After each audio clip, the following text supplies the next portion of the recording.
The story I'm about to share isn't an easy one to tell. It's not a story anyone dreams of living, and yet it's mine. It's about family, trust, and boundaries that should never blur. It's about me and my daughter, Isolde. Through small, seemingly insignificant moments, things shifted, leaving us at a crossroads neither of us ever intended to reach. What led us here, and is there a way back? I hope you'll listen and reflect with me. It was a peaceful Saturday afternoon. The sun was setting, painting the sky in hues of orange and gold. The soft hum of the radio filled the kitchen as I prepared dinner. Isolde had just returned home from a weekend at college, and there was a calmness in the house, a comfort born from familiarity.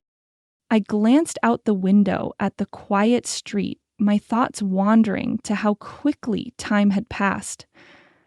Isolde, my little girl, who once clung to my hand and followed me everywhere, was now 21. She had grown into a confident, intelligent young woman, and yet with that growth came a certain distance, a gap I struggled to bridge. "Dinner's ready," I called out. Moments later, Isolde appeared in the doorway, her smile warm as she joined me at the table. As we ate, we talked about her classes, her friends, and her plans for the summer. It was an ordinary conversation, but something about the way she looked at me felt different. Her gaze lingered longer than usual, her eyes filled with an intensity that was hard to place. I dismissed it as my imagination and tried to focus on our time together. After dinner, Isolde suggested we watch a movie, a tradition we'd shared for years before she left for college. We settled onto the couch, the dim lighting and familiar cushions creating a cozy atmosphere. As the movie played, I found myself stealing glances at her. She had changed so much. She wasn't the child I remembered. She was a woman now. And then it happened. She shifted closer to me on the couch, her hand brushing against mine. It was a fleeting touch, but it sent a jolt through me, a spark that shouldn't have been there. Startled, I pulled my hand back. "What's wrong, Dad?" she asked softly, her voice tinged with worry. "Nothing, sweetheart," I replied, forcing a smile. "I'm just tired." She nodded, but the air between us grew heavy with unspoken tension. The line between us, once so clear, had suddenly become blurred. Neither of us said anything as the movie played on, but I knew something had shifted, something we couldn't ignore. The next morning, I woke early, the events of the previous night replaying in my mind. I told myself it was nothing, just a moment of misinterpretation. Isolde was my daughter, that was all. When I came downstairs, she was sitting at the kitchen table, sipping coffee and reading a book. She looked up and smiled. "Morning, Dad," she said, her tone light and pleasant. "Morning," I replied, trying to sound normal.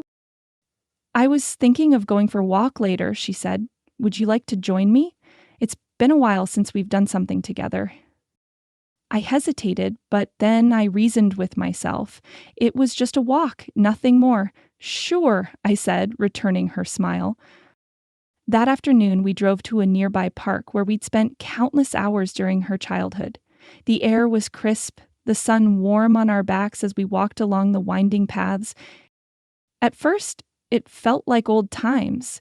We talked about memories from when she was little, her plans for the future, and small bits of gossip. But as we walked farther into the park, the silences between us grew heavier. The air seemed charged with something unspoken, something I didn't want to acknowledge. When we reached a clearing with a view of the lake, Isolde stopped and turned to me. "You've always been there for me," she said, her voice soft but serious. "I don't know what I'd do without you." Her words struck me, the vulnerability in her tone making my chest tighten. I tried to smile, to lighten the mood. "Don't worry about it. Dad's not going anywhere." But she didn't smile. Instead, she stepped closer, her eyes locking onto mine. "No, Dad, you're more than that to me. You're everything to me." I froze. Her words hung in the air, their weight almost unbearable. I searched her face, hoping to find some sign that she was being sentimental, that this was just an innocent moment between father and daughter. But there was something in her eyes, a look I couldn't ignore. "Isolde," I whispered, my voice choked. "You know I love you, but not like that, not this way." "I know," she said, her voice thick with emotion, "but I can't stop thinking about you. I try to push it out of my head, but it keeps coming back." My heart pounded in my chest, my body frozen as my mind screamed at me to stop this before it went any further. "We should go back," I said, my voice shaking. "It's getting late." Before I could move, she reached out and gently took my hand. The touch was innocent, but the way her fingers brushed my skin sent a shiver down my spine. "Dad," she said, her voice trembling, "I know this isn't right, but I can't control how I feel." Panic surged within me, and I pulled my hand away, stepping back. "We can't, Isolde," I said firmly. "This is wrong. You're my daughter, and we can't." Her eyes filled with tears, her expression a mix of confusion and hurt. "I'm not confused, Dad. I know how I feel." "No," I said, shaking my head. "This isn't right. We can't do this." She took a step closer, but I turned away, my heart breaking as I forced myself to walk back toward the car. The drive home was suffocatingly silent. Isolde sat beside me, her gaze fixed on the window as the fading sunlight painted streaks of orange and pink across the sky. I gripped the steering wheel tightly, my mind racing with everything that had just transpired. My thoughts were a chaotic swirl of confusion, guilt, and a gnawing sense of something I couldn't name. When we pulled into the driveway, she was the first to get out, her movements brisk, almost mechanical. "I'm going to bed early," she said, her voice quiet but distant. She didn't wait for my response before heading upstairs. I stood in the dimly lit hallway, watching her retreating figure, my heart heavy with emotions I couldn't untangle. I wanted to call out to her, to tell her we could fix this somehow, but the words stuck in my throat. The next few days passed in a tense limbo. Isolde avoided me as much as possible, and I found myself grateful for the distance, though it didn't ease the turmoil inside me. The silence between us was deafening, each unspoken word another crack in the fragile foundation of our relationship. Then, one evening, as I was sitting in the living room trying to distract myself with a book, she walked in. Her presence filled the space, and I felt my pulse quicken. "Can we talk?" she asked, her voice hesitant but resolute. I set the book down, my stomach twisting with anticipation. "Of course," I replied, gesturing for her to sit. She hesitated for a moment before sinking into the armchair across from me. Her hands fidgeted in her lap, and she avoided my gaze. "I've been thinking a lot about everything," she began, her voice barely above a whisper. I nodded, waiting for her to continue. "I know what I said, how I feel. It wasn't fair to you," she said, finally meeting my eyes. "But I can't pretend it didn't happen. I can't just ignore it." "Isolde," I said softly, leaning forward. "We have to move past this. It's the only way." She shook her head, tears glistening in her eyes. "I don't know how, Dad. I don't know how to just stop feeling this way."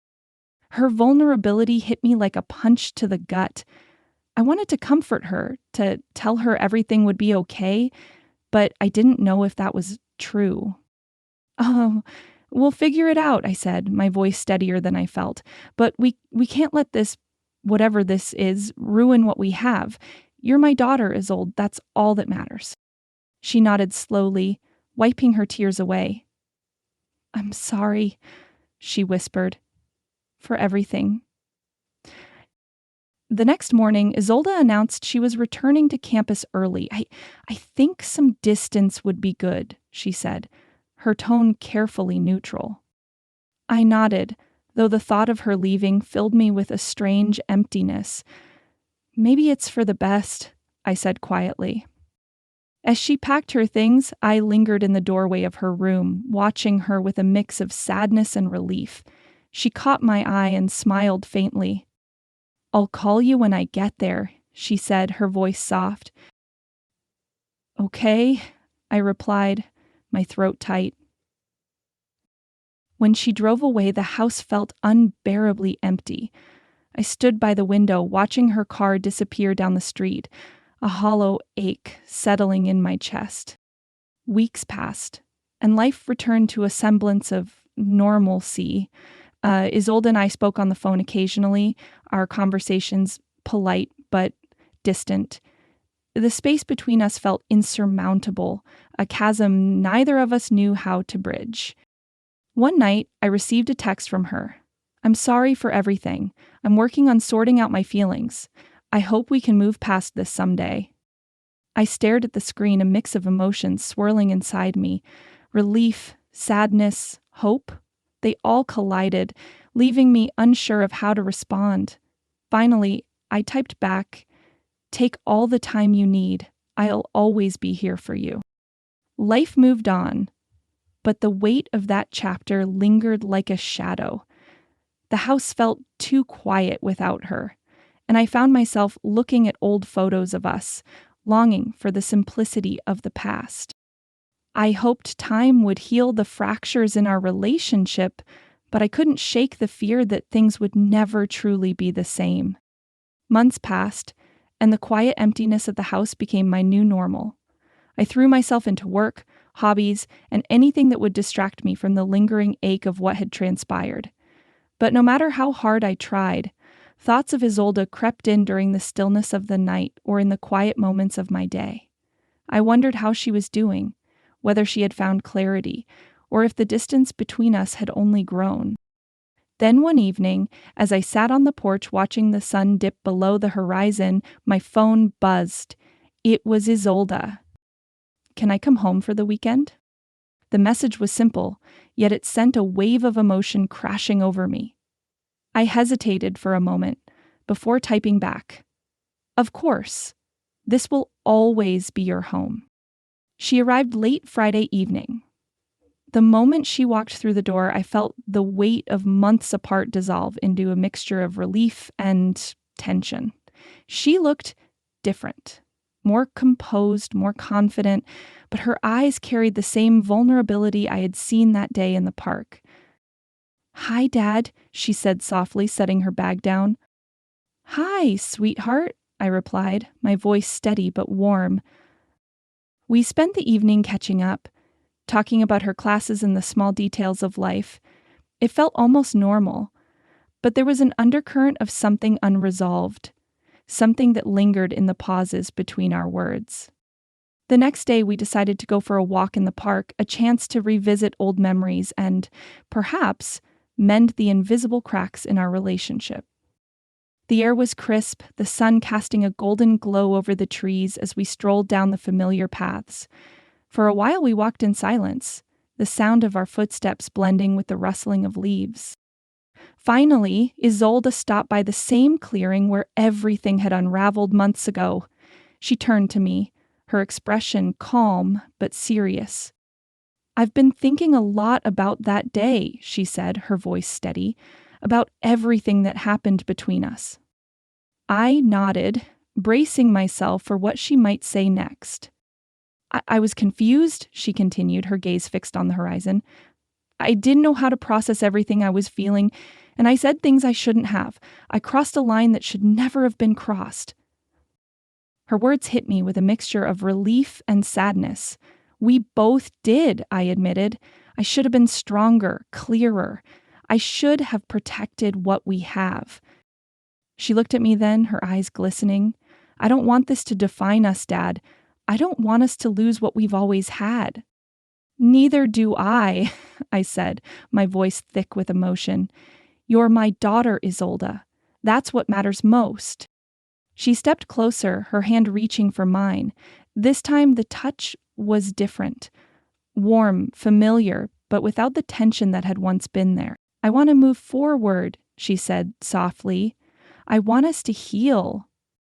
So do I replied, squeezing her hand gently. That weekend marked the beginning of a new chapter for us. It wasn't easy, and the scars of what had happened didn't fade overnight, but we were committed to rebuilding, to finding a way back to the bond we had once shared. Isolde visited more frequently, and our conversations grew easier, lighter. With time, the heaviness that had once hung between us began to lift. I learned to forgive myself for the mistakes I had made, and I hoped she had done the same. We couldn't change the past, but we could choose how we moved forward. In the end, the love we shared as father and daughter proved stronger than the fleeting confusion that had threatened to pull us apart. It wasn't perfect. It never would be. But it was real, and it was ours. As I watched Isolta drive away one Sunday afternoon, her car disappearing down the driveway, I felt a sense of peace I hadn't felt in months. She was finding her way, and so was I. Some wounds take time to heal, but with patience and love, even the deepest ones can mend. This was our story, a reminder that relationships are fragile, but they are also resilient. With understanding, honesty, and a willingness to forgive, even the most complicated bonds can be rebuilt. And for that, I was grateful.